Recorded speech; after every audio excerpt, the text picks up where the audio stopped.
अस्सलाम वालेकुम दोस्तों, मैं हाँ ਤੁਹਾਡਾ ਵੀਰ ਜੈਨ ਤੇ ਤੁਸੀਂ ਦੇਖ ਰਹੇ YouTube ਚੈਨਲ ਵਿਹਲਾ ਪੰਜਾਬੀ ਮੁੰਡਾ। ਅੱਜ ਆਪਾਂ ਆਏ ਹੋਏ ਆ ਭਰਤ ਭਾਈ, ਹਾਲਤ ਭਾਈ ਚਾਨਣੀ ਚੌਕ ਆਪਣੇ ਲੱਗੇ ਆ ਕੈਸਰ ਸਾਹਿਬ, ਪਿਆਰ ਮੁਹੱਬਤ ਨਾਲ ਕਿਹਾ ਜਾਂਦਾ ਪੱਪੀ ਭਾਈ। इधर देखो नहीं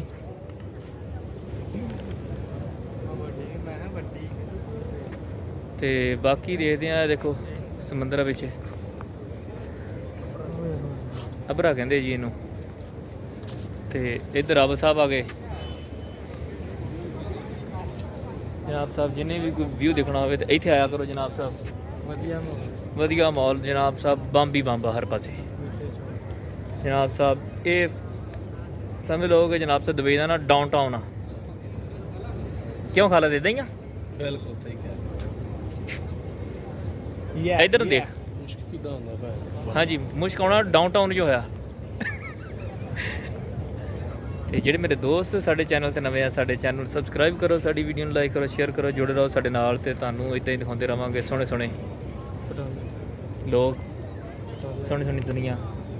ਇਦਾਂ ਹੀ ਆ, ਬਿਲਕੁਲ ਇਦਾਂ ਹੀ ਆ। ਖਾਲਦ ਕਹਿੰਦਾ ਉਹ ਠੀਕ ਹੋ ਗਿਆ। ਤੇ ਬਾਕੀ ਦੇਖਣ ਨੂੰ ਤਾਂ ਬਹੁਤ ਕੁਛ ਆ, ਲੇਕਿਨ ਜਿਹੜਾ ਮੇਨ ਆ ਨਾ ਉਹ ਆ ਵਾ। ਆ ਕਿਆ ਇੱਥੇ ਵਿਊ ਸੋਹਣਾ ਲੱਗਦਾ। ਮੈਂ ਕਹਿੰਦਾ ਬਾਸ਼ੋ ਪਿੱਛੇ ਬਿਲਡਿੰਗਾਂ ਦੇਖੋ ਕਿੰਨੀਆਂ ਸੋਹਣੀਆਂ, ਜ਼ਬਰਦਸਤ ਮਾਸ਼ਾਅੱਲਾ। ਇਹ ਦੇਖੋ ਦੋਸਤੋ ਮਾਸ਼ਾਅੱਲਾ, ਜ਼ਬਰਦਸਤ ਮਾਹੌਲ। ਅੰਗੂਰ ਲਏ ਆ 1 ਰੁਪਈਏ ਦੇ। 1 ਰੁਪਈਏ ਦੇ ਕਿੰਨੇ ਦੇ? ਇਹ ਜਨਾਬ ਸਾਹਿਬ 1 ਰੁਪਈਏ ਦੇ ਅੰਗੂਰ ਆ, ਦੇਖ ਲਓ ਇੰਨੇ ਮਾਸ਼ਾਅੱਲਾ। ਬਸ ਕਰ ਨਾਮ ਬਣਾ ਲਓ।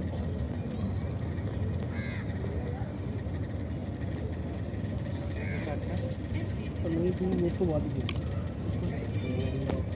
ਆਓ ਚਸਨਾ ਜਾਓ ਆ ਤੂੰ ਰੋਣਾ ਚਾਹ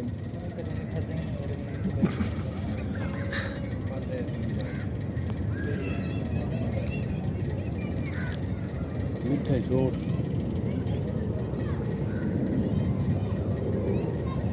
ਮੈਂ ਕਾਲਾ ਮੁੱਕਿਆ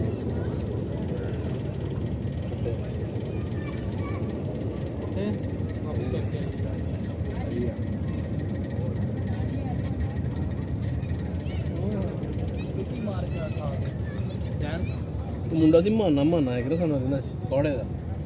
ਉਹ ਭੈਣ ਚ ਕਹਿੰਦਾ ਮੈਂ ਕਾੜੇ ਦੀ ਵੱਡੀ ਨਹਿਰ ਨਹੀਂ